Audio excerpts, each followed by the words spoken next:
ya security. Watu wanaendelea kuwana, hata hatuelewi ni nini inaendelea. Sana sana tukienda upande wa Bonchari, kuna watu wamewawa Bonchari wawili.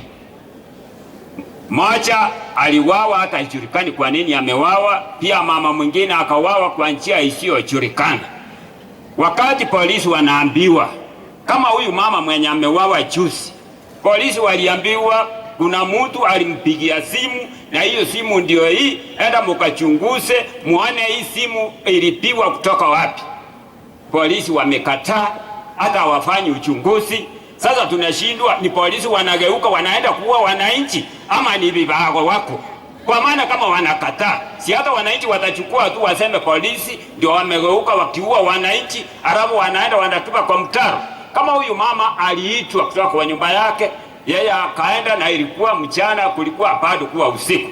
Wakati alifika mahali alienda akapotea kabisa, lakini simu yenye alipigiwa iko na polisi hawachukui hatua, hata hawataki kufuatilia hiyo simu. Kwa nini? Sasa security itakuja namna gani? Unaona vile watu wanaumia na askari wanakaa kama ni saidi wamekaa, hatuoni tukisaidiwa. Bwana County Commission, upande ya security kwa usema kweli, Kisii imerudi chini zaidi. Chukua hatua, kama ni polisi peana transfer, lete polisi wengine waendelee kufanya kazi vile inatakikana.